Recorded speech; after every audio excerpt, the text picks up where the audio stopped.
मेत्ता मैत्री करुणा मुदिता उपेक्षा पारमी सम्पन्नो इतिपिसो भगवान् शीलापारमी सम्पन्नो शीला उपपारमी सम्पन्नो शीला परमत पारमी सम्पन्नो मेत्ता मैत्री करुणा मुदिता उपेक्षा पारमी सम्पन्नो इतिपिसो भगवान् नेक्षमा पारमी सम्पन्नो नेक्षमा उपपारमी सम्पन्नो नेक्षमा परमत पारमी सम्पन्नो मेत्ता मैत्री करुणा मुदिता उपेक्षा पारमी सम्पन्नो इतिपिसो भगवान् पन्या पारमी सम्पन्नो पन्या उपपारमी सम्पन्नो पारमी सम्पन्नो मेत्ता मैत्री करुणा मुदिता उपेक्षा पारमी सम्पन्नो इतिपिसो भगवान् वीर्या पारमी सम्पन्नो वीर्या उपपारमी सम्पन्नो वीर्या परमत पारमी सम्पन्नो मेत्ता मैत्री करुणा मुदिता उपेक्षा पारमी सम्पन्नो इतिपिसो भगवान् खन्ति पारमी सम्पन्नो खन्ति उपपारमी सम्पन्नो खन्ति परमत पारमी सम्पन्नो मेत्ता मैत्री करुणा मुदिता उपेक्षा पारमी सम्पन्नो इतिपिसो भगवान् सच्चा पारमी सम्पन्नो सच्चा उपपारमी सम्पन्नो सच्चा परमत पारमी सम्पन्नो मेत्ता मैत्री करुणा मुदिता उपेक्षा पारमी सम्पन्नो इतिपिसो भगवान् अधिष्ठाना पारमी सम्पन्नो अधिष्ठाना उपपारमी सम्पन्नो अधिष्ठाना परमत पारमी सम्पन्नो मेत्ता मैत्री करुणा मुदिता उपेक्षा पारमी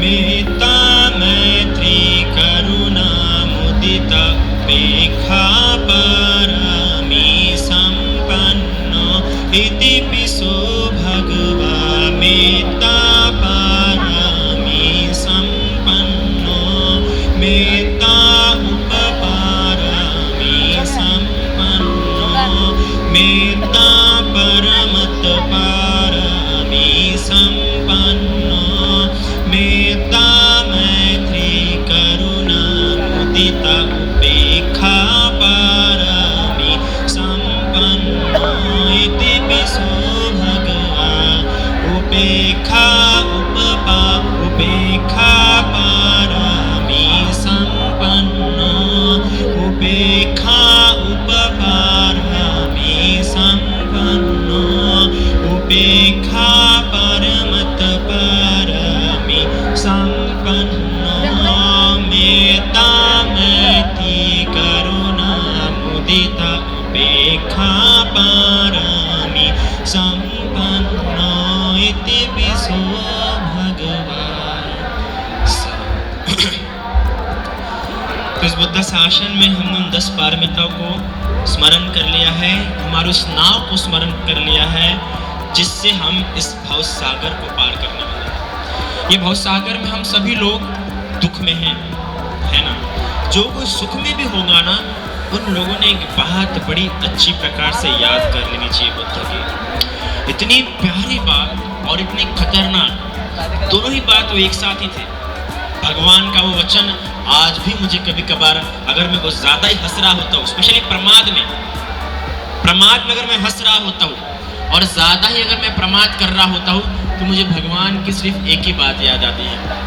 और इतना खतरनाक भिक्षुओं को वार्न करते हुए कहा था, भिक्षुओं तुम कैसे हंस सकते हो, भिक्षुओं तुम्हें कैसी हंसी आ सकती है। अरे यहाँ क्षण प्रतिक्षण सभी कुछ जल रहा है, या क्षण प्रतिक्षण सभी कुछ मर रहा है, या क्षण प्रतिक्षण सभी कुछ नष्ट हो रहा है।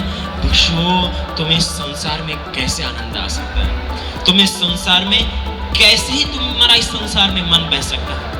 और आप जरा खुद ही विचार करो अपने संसार पे, ऐसी कौन सी एक चीज है, इतना जीवन आप सभी ने जिया होगा, इस पूरे संसार में से कोई सी एक तुम्हें बात बताओ जिसे आपने जिंदगी भर पसंद किया होगा।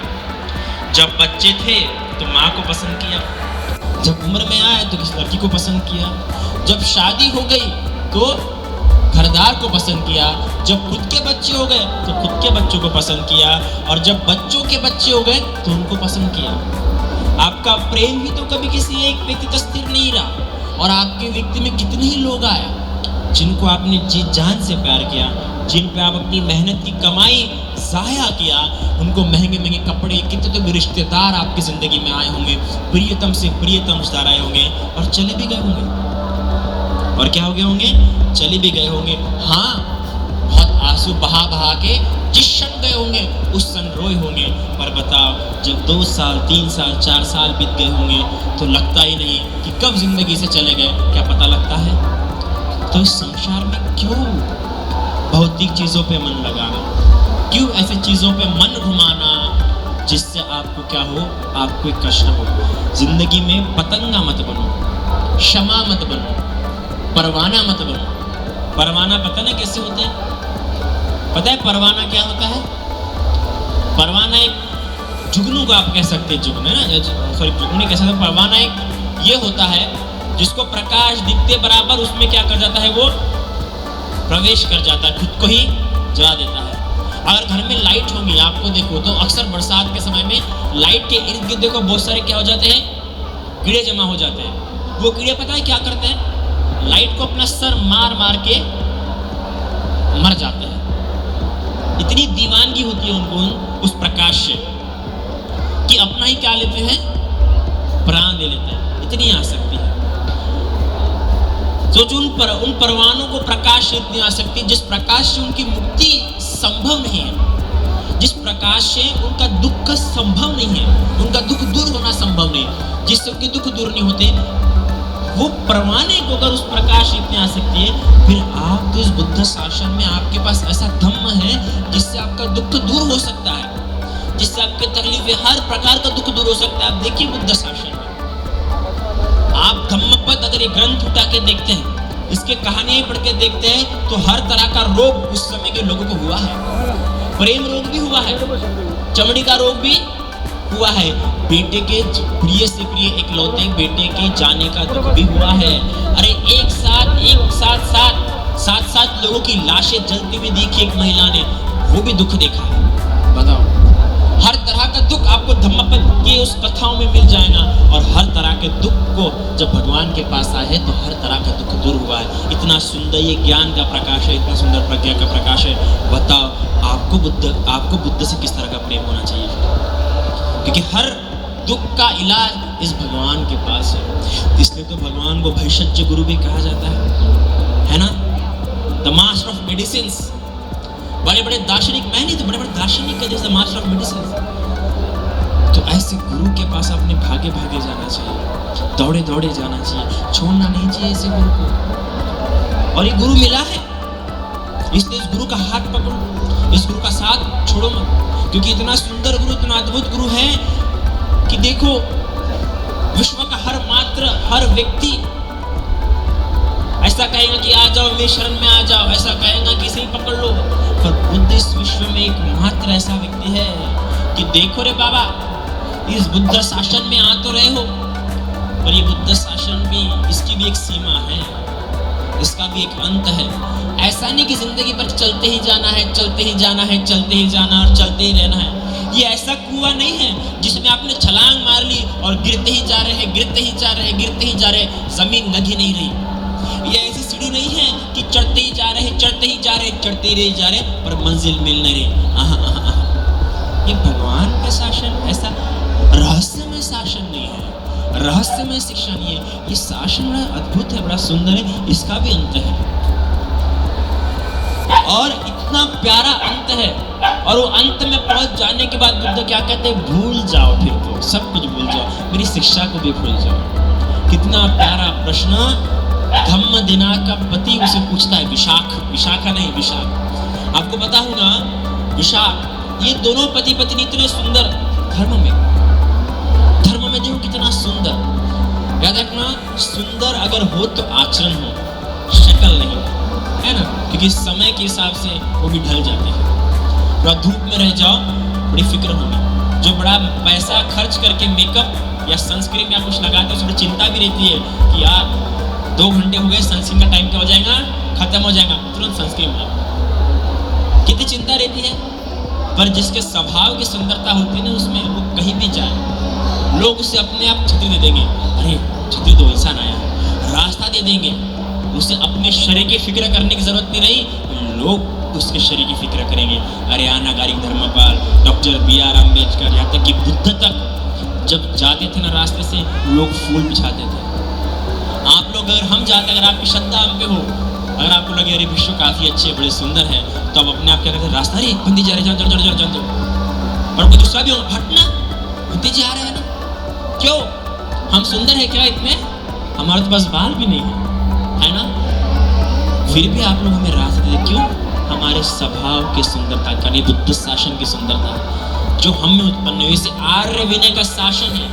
आप सभी को, आपको और हमको भगवान बुद्ध क्या करना चाहते हैं, शासित करना चाहते हैं। क्या करना चाहते हैं, शासित, अनुशासित करना चाहते हैं। किसमें अनुशासित करना चाहते हैं, आर्य विनय में। किसमें, इतना सुंदर नाम दिया उस बुद्ध ने अपने धम्म को, अपनी शिक्षा को। बताओ, लोगों ने भिन्न भिन्न नाम दिए अपने धर्म को, बुद्ध ने क्या नाम दिया, बुद्ध ने कभी नहीं कहा कि बुद्ध का धर्म है।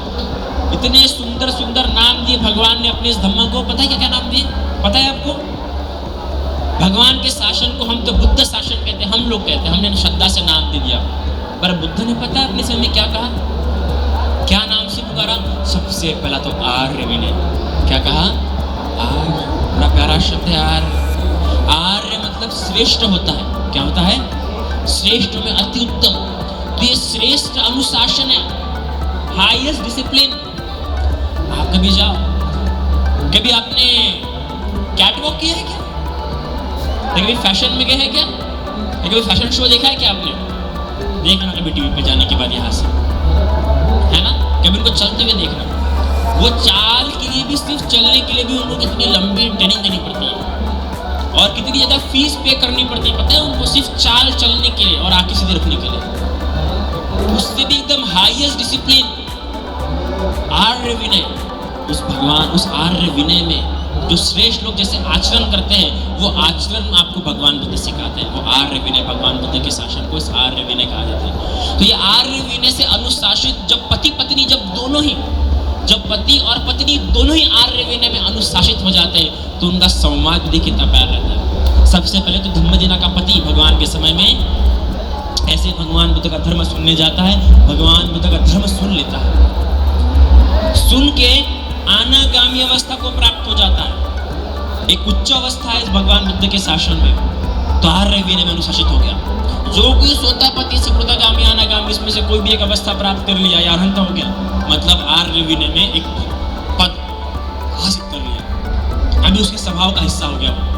तो उपासक ही रहता है, पर अनागामी अनागामी मतलब अभी इस मर भी गया तो इस लोक में फिर से नहीं आएगा, यहाँ से सिर्फ ब्रह्म लोक में उत्पन्न होकर ब्रह्मा बनेगा। वहां पे क्या बनेगा? ब्रह्मा। और एक बार कोई ब्रह्मा बन गया, यहाँ से च्युत होने के बाद अगर एक बार कोई ब्रह्मा बन गया, पूरी पूरी गारंटी है कि वो आने वाला बुद्ध देखेगा ही देखेगा। सोचिए, बुद्ध जिसमें 32 महापुरुष लक्षण, 80 अनुव्यंजन लक्षण होते हैं, ऐसे बुद्ध को देखने का अवसर मिल जाता है। तो वो विशाख भगवान की धम्मदेशना सुन के अनागामी हो गया था, और अनागामी होने के बाद जब घर वापस आ रहा था तो घर वापस आया और जब जाके सो गया बिस्तर पे, तो पत्नी बाजू में सोई थी। पत्नी आलिंगन करती है, पत्नी उस पे हाथ डालती है। पता है वो क्या करता है? क्योंकि आर्य विनय दीक्षित हुआ है, अभी किसी गलत क्रिया नहीं करेंगे। हम लोग संभोग, इतनी तुच्छ क्रिया है संभोग, और सबसे तुच्छ मनुष्य का संभोग होता है, सबसे तुच्छ। अरे देवताओं का संभोग पता है कैसा होता है आपको? कि देवताओं में संभोग ऐसा होता है कि बस अगर हाथ पकड़ ले तो शिशु हो जाता है, बालक हो जाता है, इतना पवित्र उनका संभोग होता है। जैसे जैसे देवता लोग आगे आगे, जैसे चतुर महाराज जी के ऊपर अगर जाओगे, तुषिता तावंती सायामा निम्मा नदी पर निम्मा दी, तो उनका संभोग बड़ा सुंदर होता है। शर्मा गए या आंखें मिला ली तो क्या हो जाता है? उनको शिशु हो जाता है, इतना संभोग सुंदर रहता है। तो आर्य विनय में जो दीक्षित हो गया, ऐसा दूषित कार्य नहीं करता है। तो जब उसकी पत्नी उसका आलिंगन करती है, ऐसा हाथ रखती है, सो गई है तो हाथ रखती है, तो अपनी पत्नी का ऐसा हाथ उठा के बाजू में रख देता है। सोचिए, पत्नी बड़ी सुंदर थी उसकी, तो अपनी पत्नी का हाथ उठा के ऐसा बाजू में रख देता।